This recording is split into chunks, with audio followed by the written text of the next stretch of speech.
नमस्ते सदा वत्सले मातृभूमे। नमस्कार, मैं हूं दिव्यांजलि मोइत्रा। देश में जब भी कोई मुसीबत आती है, राष्ट्रीय स्वयंसेवक संघ यानी आरएसएस अपनी पूरी टीम के साथ मदद में जुट जाता है।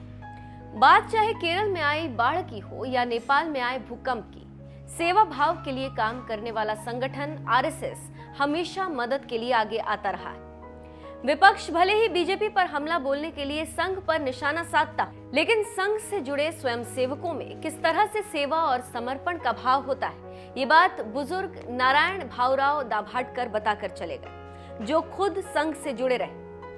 जिंदगी के आखिरी पल में इस 85 साल के बुजुर्ग संघी ने जो किया है, वो वाकई किसी मिसाल से कम नहीं। ऐसे में जब एक एक सांस के लिए लोग अस्पतालों में मारपीट करने पर उतारू हो जा रहे, ऑक्सीजन से लेकर इलाज तक के लिए मारामारी मची हो, तो फिर अस्पताल में आप एक बेड की कीमत समझ सकते हैं।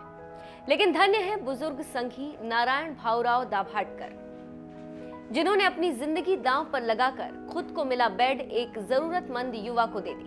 खुद को मिला बेड एक महिला के पति को देने वाले नारायण भावराव ने इस दौरान जो बातें कही, वो सुनकर हर कोई कोरोना काल के इस दधीची को दिल से सलाम कर रहा है।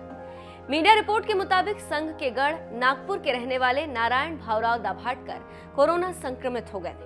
उनका ऑक्सीजन लेवल घटकर 60 तक पहुंच गया था। इसके बाद उनके दामाद और बेटी काफी मशक्कत के बाद उन्हें इंदिरा गांधी शासकीय अस्पताल में भर्ती कराया गया।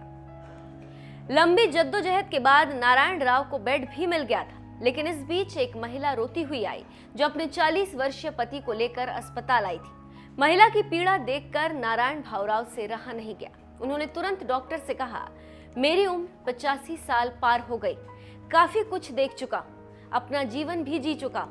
बेड की आवश्यकता मुझसे अधिक इस महिला के पति को है। उस शख्स के बच्चों को अपने पिता की आवश्यकता है, वरना वे अनाथ हो जाएंगे। इतना कहने के बाद नारायण भावराव ने अपना बेड उस महिला के पति को दे दिया। उनके आग्रह को देख अस्पताल प्रशासन ने उनसे एक कागज पर लिखवाया, मैं अपना बेड दूसरे मरीज के लिए स्वेच्छा से खाली कर रहा हूं। भावराव दाभाडकर ने स्वीकृति पत्र भरा और घर लौट गए। कोरोना पीड़ित नारायण की घर पर ही देखभाल की जाने लगी, लेकिन अस्पताल से लौटने के 3 दिन बाद उनकी मौत हो गई।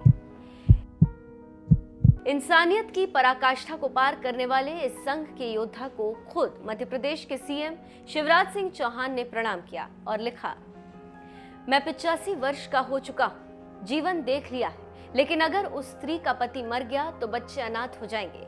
इसीलिए मेरा कर्तव्य है कि मैं उस व्यक्ति के प्राण बचाऊं। ऐसा कहकर कोरोना पीड़ित आरएसएस के स्वयंसेवक श्री नारायण जी ने अपना बेड मरीज को दे दिया। दूसरे व्यक्ति की प्राण रक्षा करते हुए श्री नारायण जी 3 दिनों में इस संसार से विदा हो गए। समाज और राष्ट्र के सच्चे सेवक ही ऐसा त्याग कर सकते हैं। आपके पवित्र सेवा भाव को प्रणाम। आप समाज के लिए प्रेरणा स्रोत हैं। दिव्यात्मा को विनम्र श्रद्धांजलि। ओम शांति। रेसलर बबीता फोगाट ने भी नारायण भावराव के इस कदम की तारीफ करते हुए लिखा, ऐसे कठिन समय में एक स्वयं सेवक नारायण भावराव ने सभी देशवासियों के लिए एक मिसाल कायम करने का काम किया। लोगों को ऐसे पवित्र मन के लोगों से काफी कुछ सीखने को मिलता है। राष्ट्रीय स्वयंसेवक संघ ऐसे हीरे पैदा करती। नारायण भावराव ने जिस महाराष्ट्र में एक जरूरतमंद मरीज के लिए अपना बेड तक छोड़ दिया और कुछ ही दिन बाद इस दुनिया को भी छोड़ दिया, उस महाराष्ट्र के हालात के बारे में बता दें। चाहे कोरोना की पहली लहर हो या दूसरी लहर, दोनों लहर महाराष्ट्र पर कहर बनकर टूटी।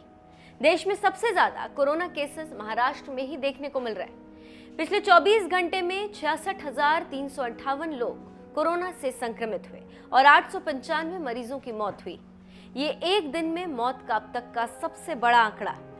राज्य में अब तक 44,10,085 लोग कोरोना की चपेट में आए। कोरोना के नए मामलों के साथ ही सूबे में सक्रिय मामलों की संख्या 6,72,434 हो गई। ऐसे माहौल के बावजूद संघ के स्वयंसेवक नारायण भावराव ने जिस तरह का त्याग किया, उस पर आपका क्या कहना है, हमें कमेंट करके जरूर बताएं।